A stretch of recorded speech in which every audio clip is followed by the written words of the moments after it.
Welcome to the English channel Pass with Flying Colors with Anjani ma'am. As you all know, many important exams are approaching and idioms and phrases are an important part of all the competitive exams. Today we will cover maximum important idioms and phrases. So students, up to now we have covered noun, pronoun, adjective, non-finite, question tags, vocabulary through root words and different parts of speech on my English channel. From today onwards, after doing idioms and phrases, my next lecture also would be on one word substitution. So, first of all, we should know why do we learn idioms. As idioms and phrases are important for CLAT and other entrance examination, one or two questions are guaranteed from this part, so it becomes important to learn. It also improves one's command over English altogether, making it easy to solve other sections of the exams very well. Idiom is a combination of words that are commonly used expressions and have come to be with time and usage. Meaning of idiom doesn't relate to the literal meaning of its words. It means if there is a sentence containing idiom and phrase in it, it doesn't mean that exactly the meaning would be the same. It is generally different. So the words assembled for the idioms are used in a fixed sequence. For example, let's see how idiom and phrase meaning can be different in the context of the used words. First of all, first sentence, I have a skeleton in my closet. In this idiom, we can't say that it means that it has a dead body or skeleton in the cupboard. It means that you have something to hide, a secret that might cause embarrassment. So, surface meaning is different and the deeper meaning is different. Sometimes both can be same, but most of the time it doesn't mean that whatever is before you in idiom, the meaning would be exactly the same. So, next is the list of few idioms with their meanings and sentences that will be helpful for your exam preparation or otherwise. First of all, look beyond the words and find the meaning hidden these expressions in these question. First idiom, there is no such thing as a free lunch. Now from the surface level, it seems it has a simple meaning, but it's not. There are different options. So the correct option would be, first of all, A option is things that come free are bad in quality. No. Things that are offered for free always have a hidden cost. Yeah, that's true. It means whenever you are offered something free, it doesn't mean it is actually free. There is hidden cost behind it. So the exact meaning of the idiom is the B part. Second, there is no place like home. It means home is the maximum comfortable place to live in, and the meaning your own home is the most comfortable place to be. Second, resorts with the name home are the most comfortable. Third, people who are lazy like to stay at home all day long. Travelers have a tendency to change their dwelling frequently. So in the idiom, from the idiom, it's very much clear that he wants to say your own home is the most comfortable place to live. Second, after second there is third sentence, the early birds gets the worm. It means you have to guess the meaning from the context. Now this sentence is saying जो early bird हैं, मतलब जो birds हैं उनको पहले worm मिलता है. अब early birds क्या होगा? तो there is a hidden meaning in this. First, if a bird is fast, it can catch more worms. अगर हम ऐसे कहना चाहें इसको कि surface से देख के तो ऐसा ही लग रहा है, but the हमेशा जो इडियम और फ्रेज होता है सिंपल नहीं होता, ये बहुत डीपर मीनिंग के साथ होगा. इसका मतलब क्या है? The person who takes the earliest opportunity to do something will gain advantage of over others. इसका मतलब जो व्यक्ति पहले अपॉर्चुनिटी ले लेगा उसको मिलेगा सबसे ज्यादा. So the person who takes the earliest opportunity to do something will gain advantage over others. जैसे स्पीड है, आप कोई भी जॉब का एग्जामिनेशन देते हैं, जॉब में कोई भी रिटन टेस्ट है उसकी स्पीड पे आपका डिपेंड करेगा। जो बच्चा जल्दी से उसको कंप्लीट करेगा उसको ज्यादा मार्क्स मिलेंगे। तो ये क्या है, जो जितनी अपॉर्चुनिटी को सबसे पहले यूज करेगा और उसी का फायदा उसी को होगा। तो इसके लिए हम सीधा कह देते हैं the early bird gets the food. आजकल जो जितनी भी एडमिशंस के लिए अकेडमीज हैं उनके पास ये लाइन बहुत कॉमन है उनके फॉर्म्स में, अर्ली बर्ड डिस्काउंट। तो जो पहले आएगा उसको पहले मिलेगा, एडमिशन में डिस्काउंट मिलेगा। Fourth is, this is the answer कि if you want to practise it you can do, don't pull all your eggs in one basket. इसका मीनिंग क्या होगा, do not invest all your resources in a single possibility. इसका मतलब एक साथ अपने resources एक जगह पर नहीं लगाने चाहिए, because you don't know about the loss और the profit, whether it will be beneficial और you will face some bad consequences of it. So you shouldn't put all your eggs in one basket. Fifth, beggars can't be choosers. It doesn't mean कि जो beggars हैं उनको choose करने का मौका नहीं मिलता। इसका डीपर मीनिंग होगा, those without any options must be contented with what they have. इसका मतलब जिसके पास जितना है, अगर उसके पास कोई दूसरी ऑप्शन ही नहीं है, जिसके पास जो जॉब है उसको वही करनी पड़ती है। कई फील्ड्स पर ये एप्लीकेबल है। बेगर्स कांट बी चूजर्स का मतलब है जब किसी भी व्यक्ति के पास कुछ और करने की ऑप्शन नहीं होती, बेटर है कि उसके पास जो काम है वो उसी में लगाए। स्टूडेंट्स हैं, मान लो कोई भी स्टूडेंट्स इंजीनियरिंग की प्रिपरेशन करता है, कुछ अच्छा रिजल्ट नहीं आता है, तो हम कहेंगे उसके पास नहीं है, गवर्नमेंट कॉलेज में वो नहीं जा सकता, तो प्राइवेट में एडमिशन लेगा।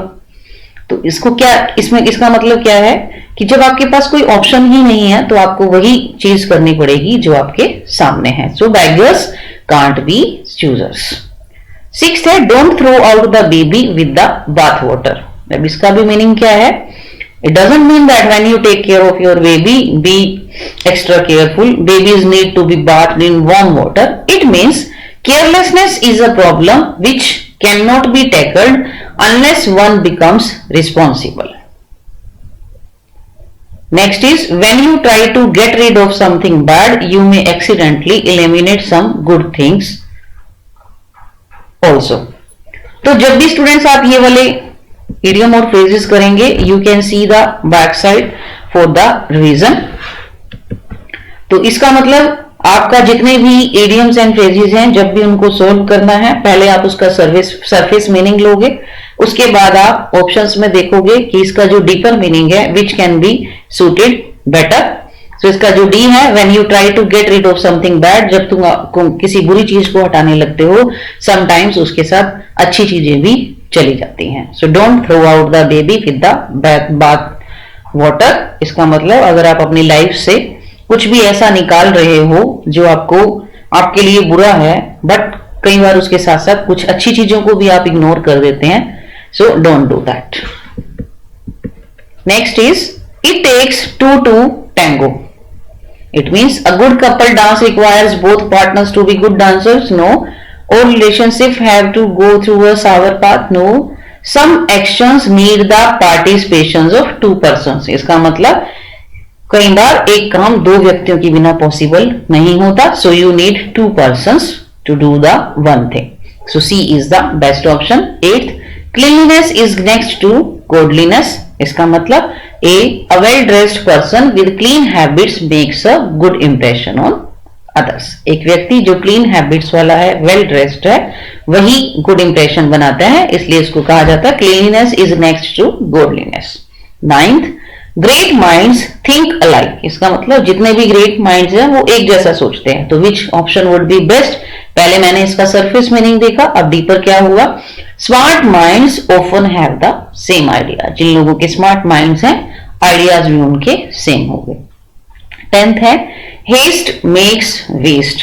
ये हम पहले भी करते हैं, बहुत पुरानी कहावत है कि जितनी जल्दी करोगे उतना ही वेस्ट होगा। इसका मतलब waste material can be recycled to make new products. No, when we do things too quickly we are likely to end up with poor results.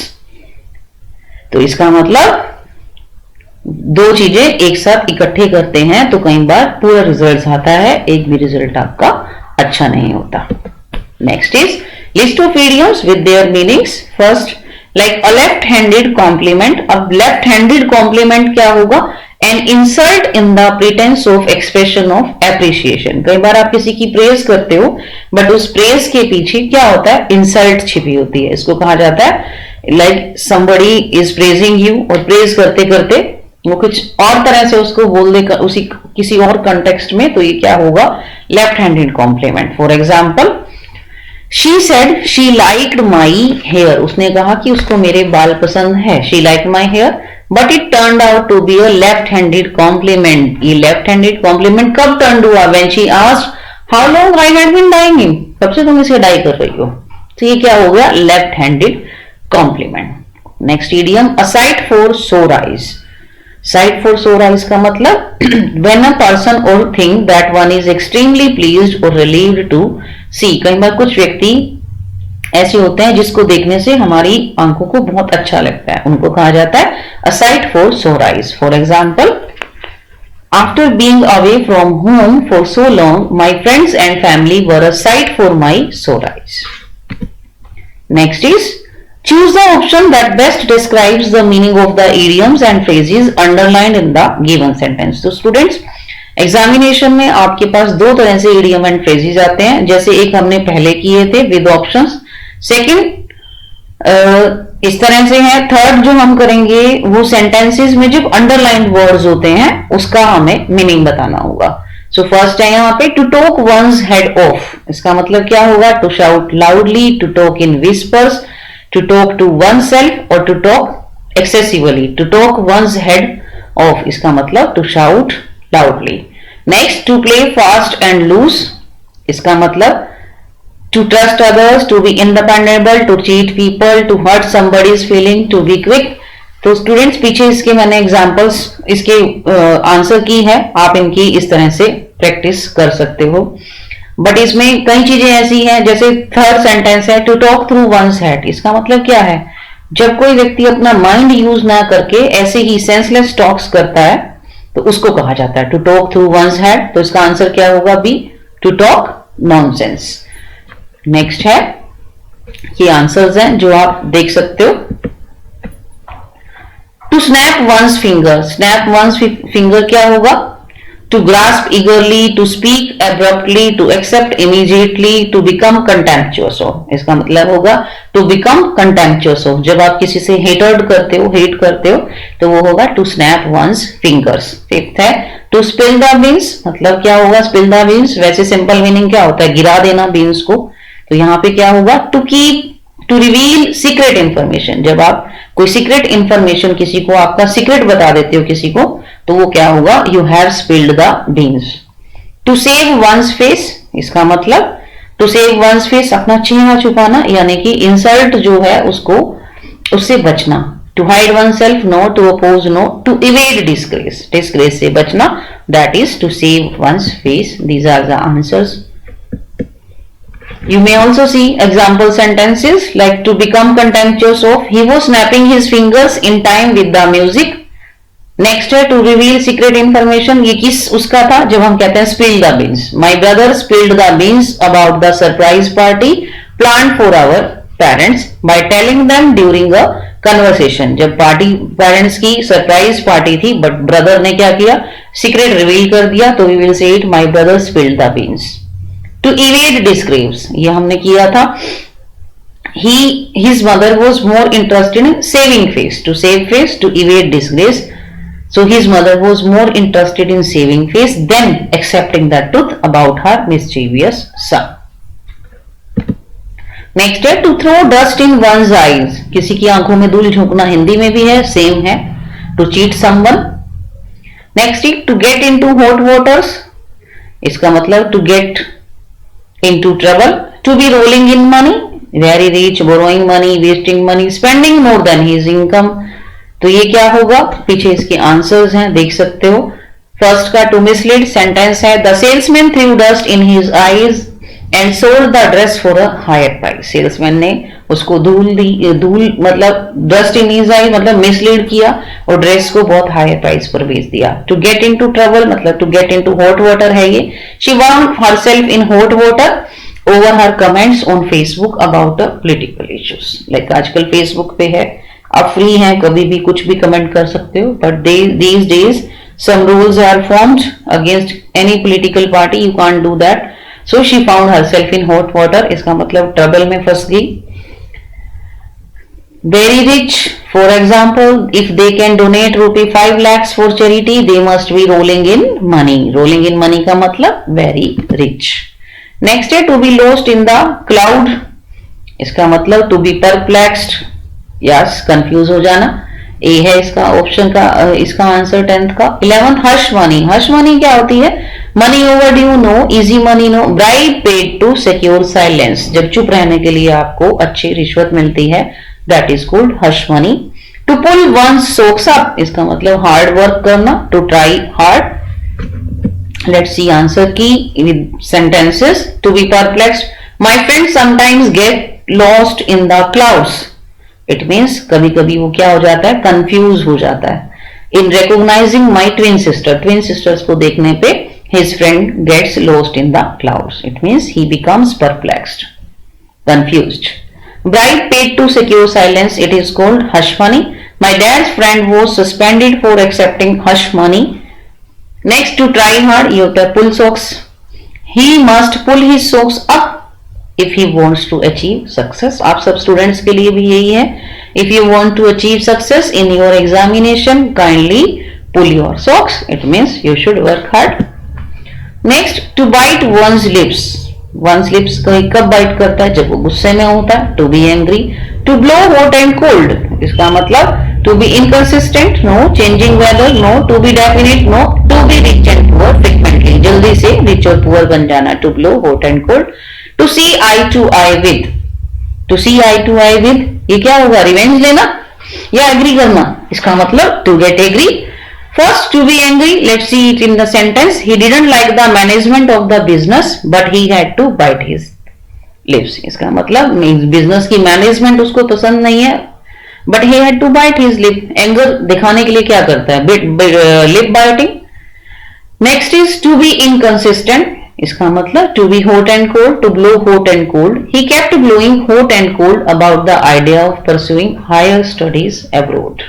मतलब उसको श्योर नहीं है उसको क्या करना है. कभी कह रहा है बाहर स्टडीज करनी है, कभी नहीं करनी है, तो इसको हम क्या कहेंगे? He kept blowing hot and cold about the idea of pursuing his studies abroad. Next is to see eye to eye with. इसका मतलब to get agree. His friends never see eye to eye with his decisions. उसके friends को उसका decision पसंद ही नहीं आता, so they never see eye to eye with his decisions. Next, a tall order. To lose face, to drink like a fish. Let's see with examples. First, learning English in 1 month will be a tall order. क्यों? Because it's very difficult task. We can't learn English in 1 month. It's a slow process. Slow process B, it depends upon person to person. It varies. So it's a difficult task. जो भी difficult task है उसके लिए आप क्या use करोगे? It is a tall order. Next is to be humiliated. इसका मतलब you will lose face if you deal with illegal business. To lose face means you will be humiliated. Insult हो जाएगी आपकी. You will be insulted if you deal with illegal business. Next है drinking like a fish. To be a drunkard इसका मतलब he has been drinking like a fish. So please stop him. Next idiom है to push someone to the wall. Bare your teeth once in a blue moon. इनके हम देखते हैं example sentences के साथ. First है pushed him to the wall, to defeat, किसी को हरा देना. In last few minutes he pushed him to the wall and won the title. Next है the little girl cried when the dog bared his teeth and growled. इसका मतलब to threaten. इसका idiom का last क्या था? once in a blue moon. ये बहुत common idiom है, स्टार्टिंग से सब बच्चे इसको पढ़ते आए हैं, जिसका मतलब very rarely, किसी को कभी कभी जब आप देखते हो, जिसको हिंदी में कहा जाता है ईद का चांद. once in a blue moon. Next is to talk shop. To bear the palm, to strike one's colors. Let's see. सबसे पहला इसमें है to talk shop. इसका मतलब to talk about business. These guys are very boring. They will talk shop even in parties. Next है to win ये किसका था, bear the palm. He always bear the palm in inter school debate, हमेशा inter school debate competition में जीतता है, तो B में से bear the palm. Bear the palm का मतलब टू विन। नेक्स्ट है टू सरेंडर, ये किसका मतलब था, he was forced to strike his colours after being located and surrounded by the army, इसका मतलब उसको सरेंडर करना पड़ा। स्ट्राइक हिज कलर जो यहां दिया हुआ है नीचे ऑप्शंस के साथ। नेक्स्ट है after facing all the hardships I am happy to see that you have turned a new leaf. Now see students, ये सेकंड आपके पास किस तरह से इडियम एंड फ्रेजेस आ सकते हैं विद ऑप्शंस। आपका सेंटेंस होगा, सेंटेंस में जिन वर्ड्स को अंडरलाइन किया होगा वो इडियम एंड फ्रेज होगा, उनकी ऑप्शंस होगी जिसमें से आपको देखना होगा। टर्न द न्यू लीफ का मतलब prove to be successful, stayed strong, began a different mode of life. This is begun a different mode of life, that is the correct answer. The rich and the poor set cheek by Joel in the rescue ferry, इसका मतलब very near। जोल का मतलब इसमें कैसे use किया होगा, near की सेंस में यूज हुआ है। Rich and poor sat cheek by jowl in the rescue ferry, इसका मतलब रिच और पुअर अपने बचाव के लिए जिस फेरी में बैठे थे, they sat very close to each other. Try to end your dependency on alcohol, otherwise you will end in smoke one day. End in smoke का मतलब यहाँ क्या होगा, ruin yourself completely, become the victim, die, lose all your money, इसका मतलब you will ruin yourself completely. These are the answers. First, begun a different mode of life, turn a new leaf का है ये, very near है। Next का और third का था ruin yourself completely, end in smoke। Next है in spite of the immense pressure by the opposition, the ruling party has decided not to give in. Not to give in का मतलब not to yield, झुकना स्वीकार नहीं है pressure के बावजूद ruling party को, तो answer is not to yield, D part। 29 being an introvert that he is wearing his shirt on his sleeves is not possible to him. Wearing his heart on his sleeves, sleeves पर heart का पहनना, ये हुआ हिंदी में इसका meaning. Let's see the options. Deeper meaning क्या होगा, talking endlessly, saying something which can't be taken seriously, being friendly with others, exposing innermost feelings to others, इसका मतलब ये वो व्यक्ति है जो अपनी सबसे बड़े सीक्रेट्स भी दूसरों को बता देता है। Wearing his heart on his sleeves, answer is D, exposing innermost feelings to others. 30th, I didn't even listen to him, he was only talking through his head। अब talking through his head का मतलब क्या होगा, mind से काम ना करना, इधर उधर की बातें करना। सो क्या होगा, talking ignorantly, talking non stop, talking garrulously, talking nonsense, इसका मतलब talking nonsense. D is the right answer. These are the answers. मैंने ये सब क्वेश्चंस और उसके बाद ये जो आंसर की है आपके लिए है, आपको लर्न करने में इजी होगा। वहां उस स्लाइड को देख के आप उसको लर्न करोगे और फिर उसका आंसर चेक कर सकते हो। Next, the thieves took to heels as they heard the siren. Took to heels का मतलब क्या है, यहाँ पे move back, ran away, put on the shoes, took off their shoes, ran away. B is the option, right option. I cannot put up with your insulting behavior now. What is the meaning of put up with? Refuse, accept, excuse, tolerate. It means tolerate. Tell me the name of the culprit. Do not beat about the bush. Do not beat about the bush. इधर उधर की बातें नहीं करना. Try to influence, put any blame on others, argue, avoid talking about the matter. It means avoid talking about the matter. Next is I wasn't well last month, but I am back in pink now. Back in pink का मतलब relaxed, healthy, looking pink, to work. इसका मतलब ये सब पीछे वही है, आप देख सकते हो. Meaning is healthy. The mob outside the police station was up in arms against the recent incidents of child abuse. Vandalizing the checkpost, pained, shouting slogans, angry. It means up in arms का मतलब angry हो जाना, जैसे कहते हैं ना बंदा जब लड़ने के मूड में होता है तो बाजुएं ऊपर करके और अपना गुस्सा दिखाता है। इन द सेम वे 35 का मीनिंग जो है angry. Next is the bus sped and turned turtle in the ditch.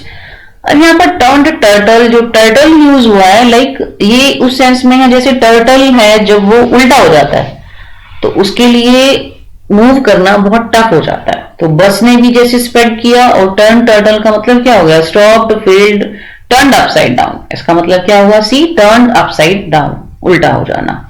तो टर्टल की बैक हो जाने पे जो सिचुएशन होगी वही बस की सिचुएशन हो गई। तो इस इडियम का मतलब है turn upside down. Next is the police turned a deaf ear, ना सुनना किसी को, to the complaints made by the villagers. Villagers ने जो कंप्लेंट की, पुलिस ने क्या किया, टर्न्ड अ डेफ ईयर। इसका मतलब falsify, ignored, it means ignored. Nobody takes Rima's complaints seriously as she is a cry wolf। अब cry wolf क्या होता है, wolf का मतलब क्या होता है, प्रिटेंडेंस करना, फॉल्स ड्रामा करना। तो ये क्या होगा, रीजन फॉल्स अलार्म्स, जो व्यक्ति बिना किसी रीजन के ही शिकायत करता रहे, that is cry wolf. Raises false alarms. 39 today being the inauguration of his new shop, it is a red letter day for him. अब नई शॉप का उद्घाटन है तो क्या होगा, red letter day, very special day.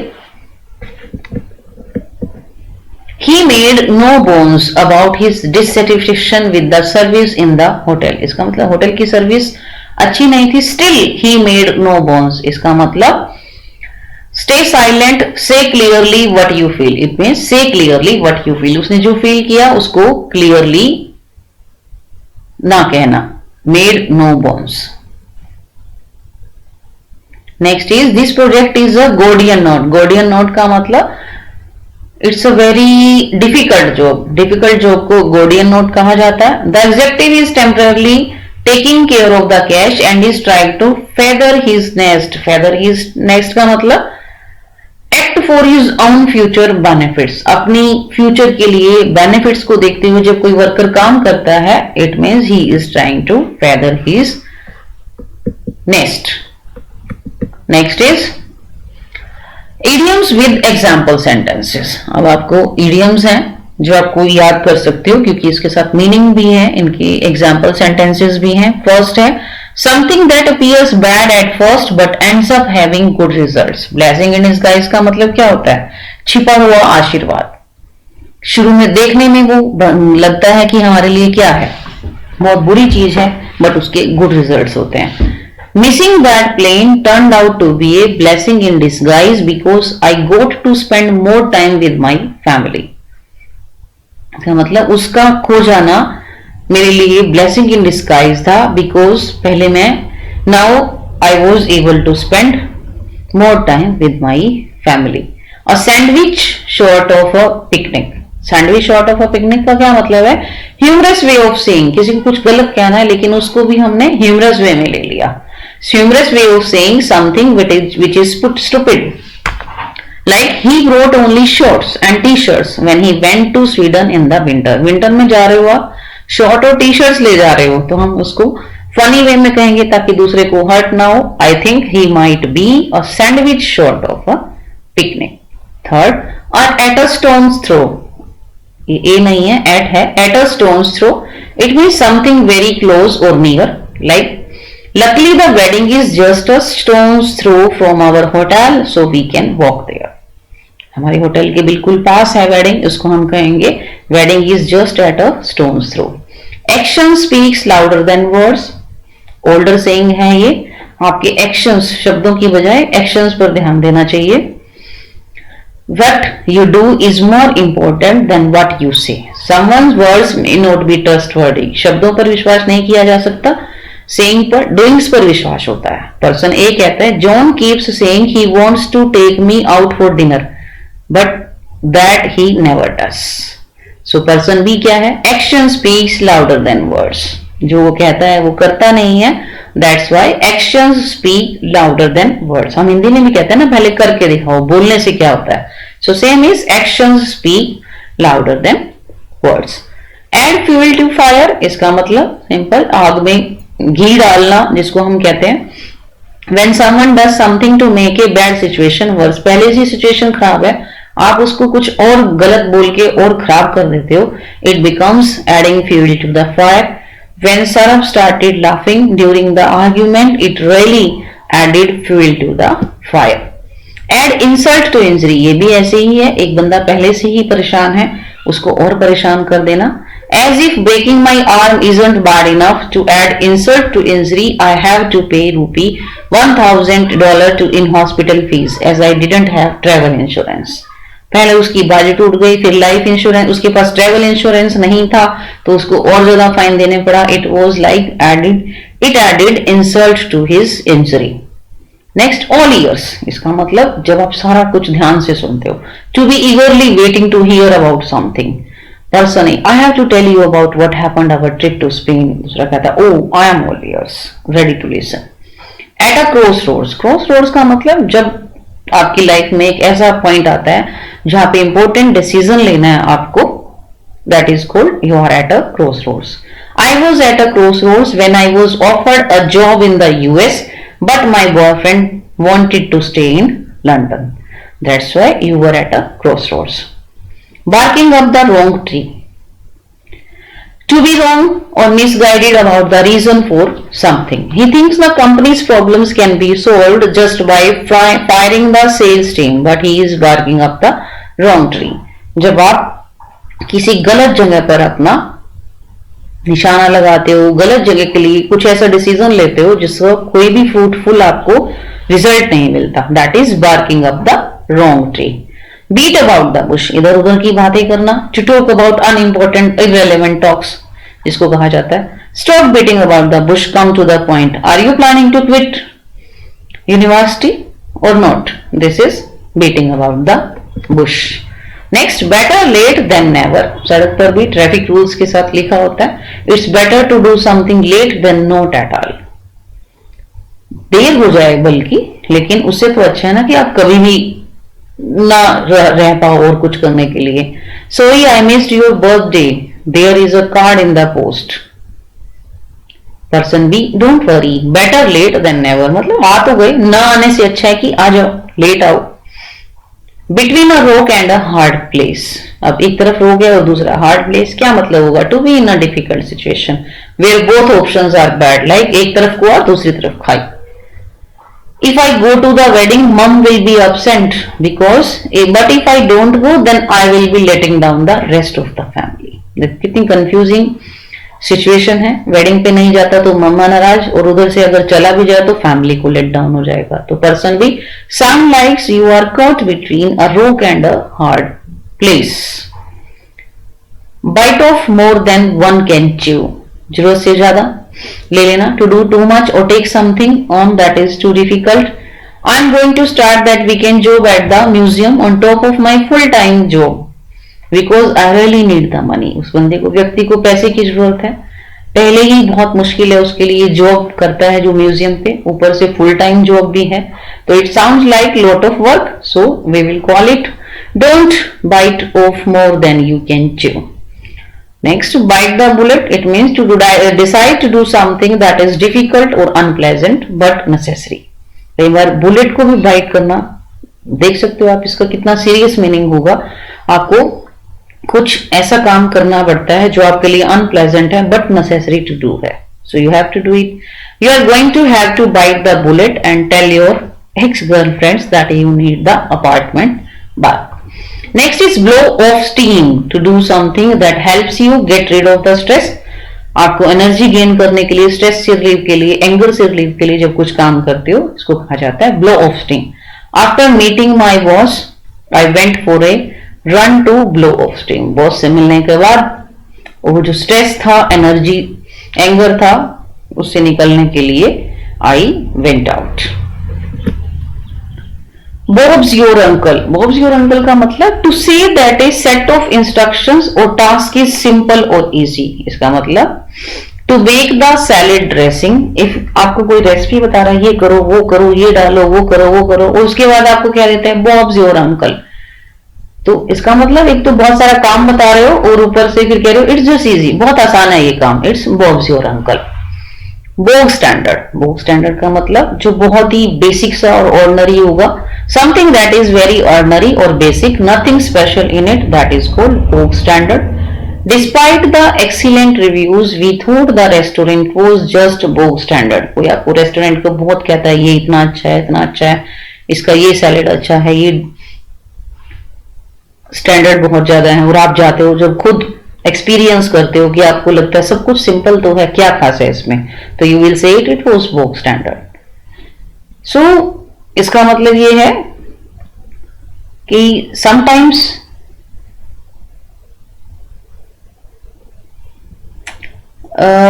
one more thing is there, I have mentioned down, when learning idioms in English you need to watch out for old fashion expressions। मतलब old fashion expressions भी साथ साथ चलते हैं, कुछ नए expression जुड़ जाते हैं, so don't ignore them. For example you probably know the idiom it's raining cats and dogs, however most Britishers would never use this expression now. यानी ये आउटडेटेड हो गया, it's raining cats and dogs. Instead we say it's bucketing it down, it's chucking it down और it's sing it down. So ये है कुछ एक ऐसे इडियम्स हैं जो अब ओल्ड फैशनड है, we are still using them, like it's raining cats and dog. Next is botch, botch work that has been done badly in a clumsy lazy way. जब कोई भी काम आप बहुत लेजी वे में करते हो उसको कहा जाता है botch job. The original builders did such a botch job our kitchen that we had to get it completely redone. बजट informal way of asking someone to move to make room for you. इसका मतलब आप कहीं बैठना चाह रहे हो, जगह नहीं है, आपको दूसरे व्यक्ति को कहना पड़ता है कि थोड़ा सा उधर हो जाओ इन हिंदी। सो इंग्लिश में इसको कहा जाता है काइंडली बज up so that I can sit down. Builders T, strongly brood English breakfast with milk को कहा जाता है builders T. I will have a builders T please. Restaurant में जाते हो आप कह सकते हो I will have a builders T, इसका मतलब English breakfast T with milk. Next is also बज अप, ये वही है, सेम रिपीट हो गया। Informal way of asking someone to move to make room for you, builders tree also same. Bury one's hand in the sand, अब इसका क्या मतलब है, to refuse to think about और कन्फ्रंट सीरियस इश्यूज और situations. मतलब कोई भी सीरियस इशू है लेकिन आप उसको रीथिंक नहीं करते, सोचना नहीं चाहते उसके बारे में, तो we will say Martin just buries his head in the sand when it comes to his financial problems. कई बार किसी भी व्यक्ति की कोई भी प्रॉब्लमेटिक थिंग्स होती हैं, अगर हम डिस्कस करना चाहें उनके साथ कि how you will solve them and that person just ignores them, it is called he is just burying his head in the sand. Bust one's chops, इसका मतलब to work very hard on something or to harass someone. I was busting my chops all my night to get that report finished. कई बार आपको कोई assignment मिलती है, आपको सारी रात उस पर लगानी पड़ती है फिनिश करने के लिए, then you can say you were busting your chops. Stop busting my chops. I will now the lawn. I will mow the lawn later. इस lawn का काम मैं बाद में करूंगा। So stop busting my jobs, इसका मतलब हरासमेंट बंद करो। तो फर्स्ट में हमने एग्जाम्पल सेंटेंस में देखा वर्क हार्ड है इसका मतलब, सेकेंड एग्जाम्पल सेंटेंस में इसका मतलब है stop harassing me, stop busting my jobs. In British English slang word है चॉप, इसका मतलब होता है mouth. 23rd, by the skin of one's teeth, इसका मतलब to narrowly succeed in doing something, मतलब बहुत मार्जिन से जब आप किसी चीज को अचीव करने से रह जाते हो, it means the skin of one's teeth, by the skin of one's teeth. Traffic was terribly, so we only made the plane by the skin of our teeth. तो ट्रैफिक जो था इतना जैम था तो उन्होंने बिल्कुल थोड़े स्लाइट मार्जिन से प्लेन को, अपनी फ्लाइट को मिस कर दिया। Call a spade a spade, इसका मतलब किसी का बारे में ट्रुथ बोलना, to state the truth about something even if it's unpopular और अनप्लेजेंट। जब आप कोई ब्लंट ट्रूथ बता देते हो, चाहे कितना ही अनप्लेजेंट हो, बट ब्लंटली आप उसको बोल देते हो। I know he is your brother but let's call a spade, he is pretty lazy. तो कह रहा है कि ट्रूथ बताने दो, मुझे पता है तुम्हारा भाई होगा तुम्हारा भाई, बट वो लेजी है, फैक्ट इज फैक्ट। तो उसने फ्रेंकली अपनी ओपिनियन दे दी और जो कि अनप्लेजेंट थी। It is called a spade. Call it a day, इसका मतलब to stop working on something. It is almost 9 PM. I think we should call it a day. इसका मतलब हमें इसको फिनिश कर देना चाहिए। Cheap as chips, चिप्स की तरह cheap, like when something is inexpensive और good value for money. जब हमें बहुत अच्छी चीज मिलती है बट कम पैसे पे करने पड़ते हैं उसके लिए। It doesn't look it, but our new sofa was cheap as chips. Chinese whisper, Chinese whispers का मतलब र्यूमर होता है। इंफॉर्मेशन और rumour that have been passed on made by many people and no longer reliable, जो reliable नहीं हो वो rumour है। John and Maggie from the office haven't actually announced they are getting a divorce. इसका मतलब officially उन्होंने नहीं किया, दोनों ने अनाउंस कि उनको डिवोर्स मिल रहा है, but maybe then it's a Chinese whisper. Chip on one shoulder, chip on one shoulder क्या होगा? टू होल्ड अ ग्रज, मतलब एंग्री होना किसी को चीज को लेके, या कोई ऐसी घटना जो पास्ट में हुई हो, और या बहुत ज्यादा सोचना किसी के बारे में या अपने बारे में. whenever we mention his childhood he gets really angry because he has got a chip on his shoulder about it. The new sales guy at the office has a real chip on his shoulders. He is not even that good. इसका मतलब वही है कि गुस्सा लेके फिर घूमना. clam up, to become silent or stop talking. When Bill came into room, Jenny just seemed to clam up. यानी वो आया, उसमें चुप हो गई एकदम से. I think she likes him. Cold feet, cold feet का मतलब नर्वस हो जाना. Have second thought about something. He is getting cold feet about the wedding, but I told him that was perfectly normal. Cold shoulder इसका मतलब to deliberately ignore someone. जब आप किसी की तरफ कोल्ड शोल्डर मतलब ध्यान देना ही नहीं पसंद करते, देते इग्नोर कर देते हो. I got the cold shoulder from Anna at the party. I guess she is still annoyed with me. शायद मेरे साथ अभी अनॉयड है, गुस्सा है, तभी उसने मुझे इग्नोर कर दिया. Cost a bomb, cost a bomb का मतलब बहुत expensive. When something is very expensive. That Italian meal cost a bomb. We won't be going back there unless we win the lottery. इसका मतलब इतना कॉस्टली है, lottery चाहिए उसको खरीदने के लिए. It cost a bomb. Cost an arm and a leg, ये भी बहुत एक्सपेंसिव होता है. The new bar in the town was really fancy but we drink cost an arm and a leg. तो दोनों का ही मतलब बहुत एक्सपेंसिव. तो students, I hope you have understood idioms and phrases very well. Kindly practice them. In the next session, we will do more idiom and phrases and one word substitution. Thank you.